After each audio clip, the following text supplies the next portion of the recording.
Yeah! You are watching the #1 podcast in the whole entire wrestling community, and I'm one of your hosts, Juan. And I'm your other host, Jean-Paul Leek. And together we are... Rope Break. It is time for AEW Dynamite family. I hope that all of you are doing absolutely outstanding. And it's not only Dynamite, it's actually Fyre Fest Night. Yep, Fyter Fest. Yep, legit. I mean, it was legit, and it was good. So the second match legit. Yeah. The first match was awesome. The second match, was good too, better than I thought. And then it's like, oh, okay, Cody and Hager, and it's like, oh, wasn't that supposed to be the main event? And then it's like, oh, they put it in the middle of the show for a reason, and then that sent the trend and started the downhill. That's what happened. It was a lot of news happening from like the Fyre Fest night one, because like they moved the match from like Brian Cage and Jon Moxley for the AEW Championship in 2 weeks. And that's gonna be the fight for the Fallen, another one of those like free pay-per-view-esque type show. So I mean, so at least it'll be on like a show. But, we'll see what now it's gonna be the Great American Hispanic or something like that, because they like to counter everything. Hey, I mean that's fun.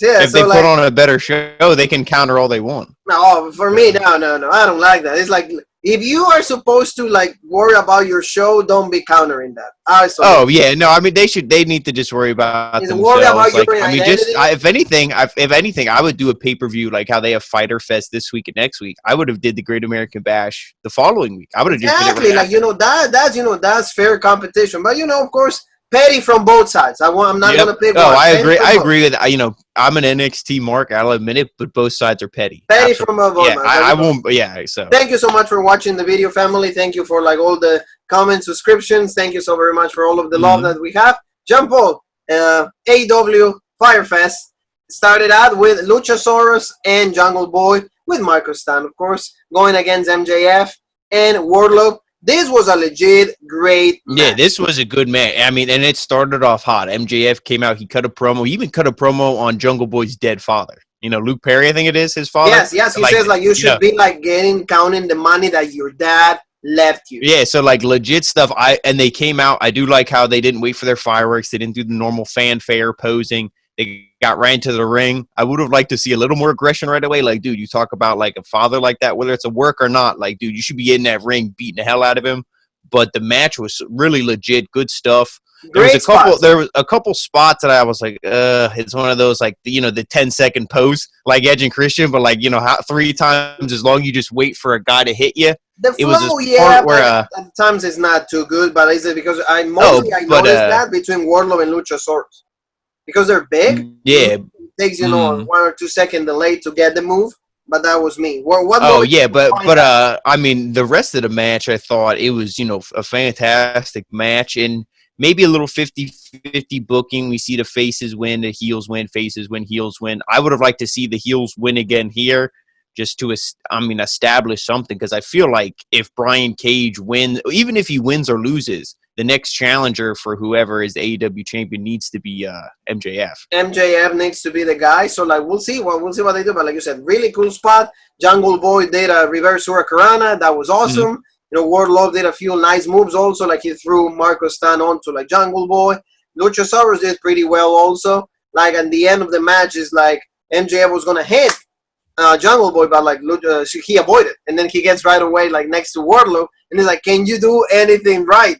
And then Luchasaurus moves the hand. Because he had the ring, so Luchasaurus kicked MJF into Wardlow, and it didn't look that good, but you got a ring to the face, knocked him out, and then they did their moves. Choke slam. Yeah, the choke slam, everything 1, 2, 3. So MJF stays protected. He's not the one who eats the pin, but it's like okay. They said Wardlow, I think, was like 4-1.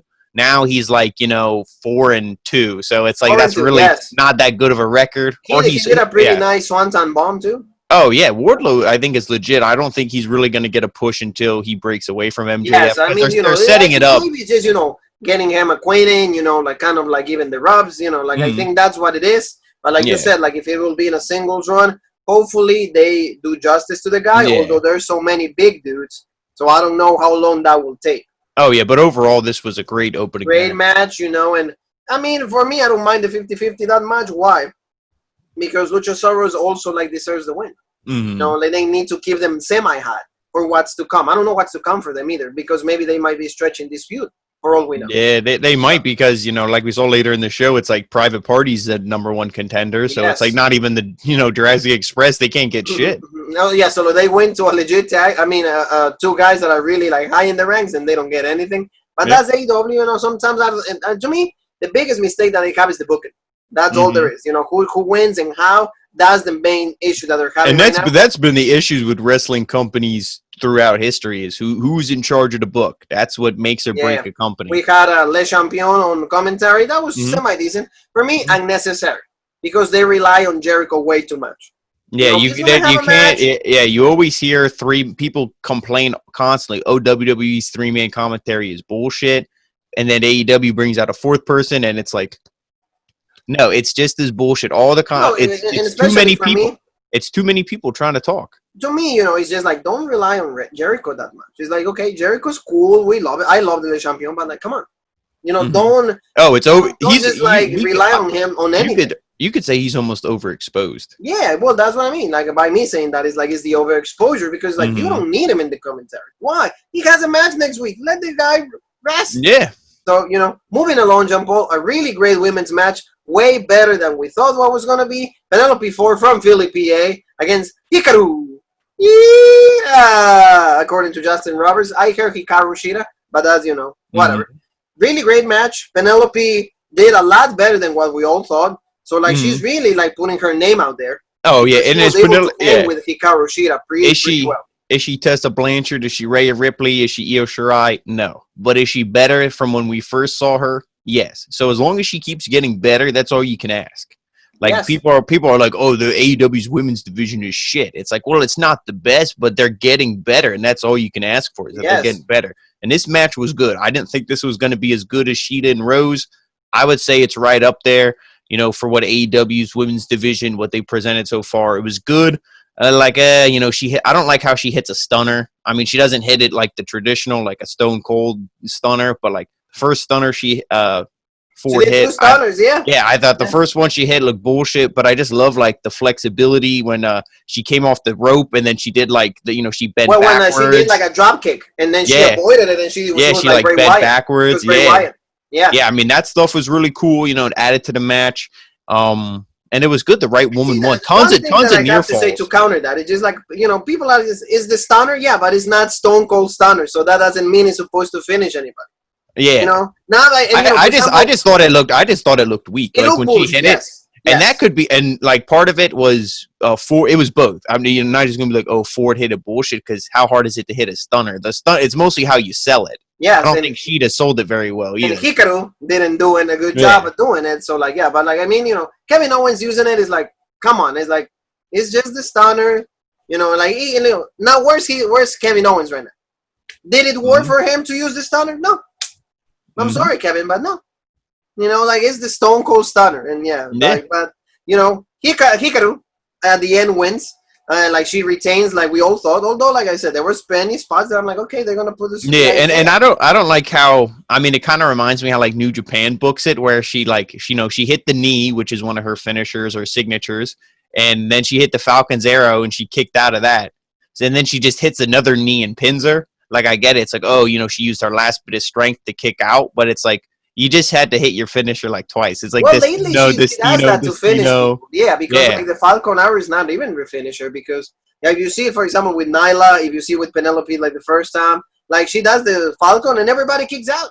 And now the knee is the finisher. I'm like, can you at least tell me that the knee is the finisher? Because even like they said, oh my God, she kicked out of the Falcon Arrow. It's like, because it's not the finisher. Yeah, exactly. Tell me what it is. But anyway, John Paul, that was a good match. Yes, definitely. She retains, so we'll see what happens night 2, because Nyla Rose is going to bring somebody. It's going to be special. It might be Tessa Blanchard. You never know. Although Jean Paul said, according to his sources, that she's like one sign away from the WWE. So we'll see what happens. Nothing set in stone, not even rubber stone. That rubber stone's for tomorrow. But the third match, that's when everything goes downhill. That's when the mess started. Cody Rhodes against Jake Hager. The match itself wasn't that bad. No. It ended. Yeah. And also, 2 interactions. Why in the hell Arn Anderson is acting heel? Thank you. He did it in the other match, and then, in whatever the hell that was, and then they sent Jake the Snake out too. They got rid of him, and he wasn't even doing anything. I know. That's what I mean. Why are they doing that? Yeah, so it's like, okay, so Arn can be bullshit because he's, the fat, chubby guy with the Waffle House menu, and so that's legit. He can just cheat, and then everybody's supposed to cheer Cody like a face. I'm like, eventually, it's like, dude, these are heel tactics. I don't like that. Yeah, and I know Hager had his supposed to be helping. Yeah, and I know Hager had his wife out, but it's like, then that's when Arn should have been going over to the wife and yelling at her, not getting involved in the match. It's completely legal to throw somebody into a ring post. And Arn's standing there like, you're not going to throw him into the ring post? I'm like, are you kidding me? As a champion, when you get help, you look weak. Mm-hmm. You look weak. And that's not the Cody that you're selling me. When if you can go away, I give it all away. That's not the Cody. Yeah, he don't give anything away, especially wins. So and in the end, like I said, Jake Hager had some opportunities. Cody, a little bit. But see, the ending absolutely anticlimactic. No bill for the ending. Yeah, I think he countered the crossroads, and then he got him in that standing triangle choke. Yes, and then he was like doing the move. He Cody. I can't even tell what happened. Cody somehow flipped on top of him, and it looked like bullshit. He was standing there, but apparently he passed out, but he also had him pinned. And I'm like, if he passes out, like he becomes so weak and he passes out, that means he's not being able to put pressure on Hager's body to force him down. So why? I'm like, Hager thought he won. Yeah. So the whole ending was controversial. Cody retains at the end. Even Dustin Rhodes was actually, he had Hager be the referee. Mike Pesson, he did. Yeah. For what, there was no reason to do that, but I think they're gonna stretch this a little bit, and I don't see the reason why. Mm-hmm. Like I said, he should have did that to Tony Khan. He should have been like, I was better with Zeb. Fight for the Fallen. I think that's going to be the rematch. I think that's going to be, hear my words, Fight for the Fallen is going to be the rematch. And then Hager's going to win because he needs to win. Why? Because you cannot be jobbing this guy out the way that you've been doing it right now. No. Controversial, I don't care. To me, that was boring. I didn't like that at all. I hate when it's not good, clean. I mean, I'm not the biggest Cody fan, but if he was going to win, I would rather, unless they're dragging it out and going to do what you said. But if not, and this is the ending, I would have rather seen two crossroads, one and then again, and then pin him. And then, that would have been a more legit ending. Yeah, because it's if you don't hit your finisher, I need that sequences. That's what make wrestling good. That's why even when we were talking to Patrick Young, he says if the Undertaker comes out, people want to see the chokeslam, the tombstone pile driver, and that. He's like, we want to see the guy that is supposed to go over hit his finisher move. That's why it finishes people. And because exactly. Before we move on, when I watch a Bret Hart match and he wins with a roll up, I'm like, this is bullshit. I want to see sharpshooter and done. And done. That's what it's supposed to be. So we'll see. I'm already predicting for you guys. And remember my words. It's 10/19, July 1st, 2020. Is going to be another match at Fight for the Fall. I'm just telling you that right now. So let's move on to something that also not interesting at all. Private Party against Santana and Ortiz. Matt Hardy goes. he was So before this thing even started, Orange Cassidy comes out, and I'm like, "What the hell is this? The best friends match?" I thought they said that was the main event, and he just comes out for no bullshit reason. Apparently anybody could just come out. It's like, who cares? Just play my music. I'll just come out just to sit in the crowd and watch the match. Maybe it was supposed to build heat for the Jericho match, but to me, they nothing on this show got me excited for any match we're going to see next week. My excitement was the level it was and it will always be. They're not going to raise it by doing anything different. So, but did anybody care about this match? No. Yeah, I mean, unless you're a fan of either one of these teams. And this is important. I'll tell you why. Because while they made it important after the match took place. If they would have made it important before the match, it would have been the same. If they would have said, this is to determine the new number one contender. Challenges, yes. But and because, like you said, there's no Moxley and Cage, now I assume that they're going to get, or this is the reason why, there's a tag team championship match next week. So and we're just going to skip through this. Neither of us was a fan of this match. Private Party wins, and then it's like, okay, so then they're the number one contenders. They're not going to win. No, they're not going to win because you saw it in the end. And in the end, you saw you saw FTR, you saw the Bucks, you saw Lucha. But there are so many teams ahead of them that like they will need a whole catastrophe. They remind me of win. Private Party. Reminds me like how we say of Riho. Like I like Quen a lot more than Cassidy. Like Quen, one of the sunglasses and his hair looks like goat horns. I like him a lot more. Cassidy, I think, Isaiah Cassidy. He like his moves, like when he in the beginning of the match, it was, I think Santana was like, "Go ahead, hit me." It looked like a Trish, or not even Trish. Trish is more legit. It looked like a Sable slap. I'm like, really, dude? Like throw a punch. And everything they do is just real floaty. It's not like hard hitting. And I'm like, they're not believable. I think it's all spots. It's all more flips than actual wrestling, like you said. But they won. I think that Santana and Ortiz also, if they wouldn't be in the inner circle, they would just might as well go to Impact. They need more tag teams right there. Stay there. Yeah, I think they could have legit matches with the North. They could have matches with the Good Brothers who are going to be showing up. They can have a match, for Slammiversary. They just announced it. Ken Shamrock teaming up with Sami Callihan. That's going to be a tag team now because Raw break right here. Breaking news. We're going to be covering Slammiversary July 18th. So Jean Paul and I, we're going to go either live or, in video, however we feel like it because it's our freaking show. I don't care what Tony Khan says. The whole freaking show. Or William Regal says. Neither one of them, but like we will be covering that. But like you said, Jean Paul, like again, if they would have done it a little different, for example, hey, whoever wins this match becomes the #1 contender for next week. Okay. Yeah. I mean, it would have gave a little more. It would have gave a little more excitement, but to me, it's I agree, but it still wouldn't have got me hyped up. Well, but you know what I mean. Like at least you give him something to fight for. It's okay. I gotta watch. And how sad is this Matt Hardy situation? I mean, there's some people who are probably like, "Oh, at least he's on TV." Dude, I'd rather be at home collecting money than be on TV. I know. I'd rather go to Impact. If that would go to Impact, and then he would have been challenging. He will be the fourth man that he needs for the World Heavyweight Championship match. He would have won because Matt Hardy won. He was already a champion. I'm just saying, like, and like Jean Paul, I'm gonna go along with him. You guys made them very irrelevant, very quick. Because not even like, and even WWE is trying to do the same with Bray Wyatt.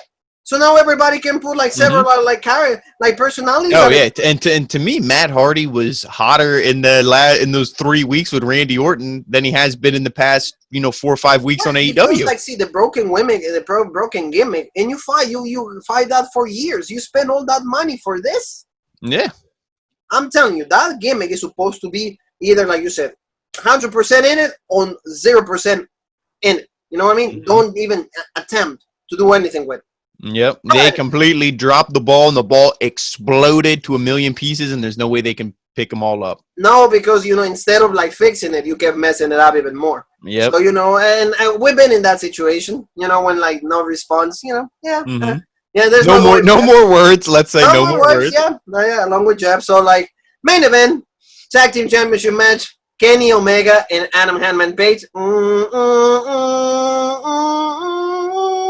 against the Best Friends. And that was a good match, for what it was. Of course, they give this match, like 15 minutes? Oh, there was barely any time. Yeah, I think 15 minutes, and that's including the bullshit that happened at the end and entrances. So it's like, it wasn't that long. Best Friends had the mom drive them up. I'm like, okay, is everybody going to drive up? Soon Rope Break is going to drive up, and we'll be doing our review in the car right there, watching at Daly's place or whatever the hell they do this. So it's like, I mean, the match, I don't know.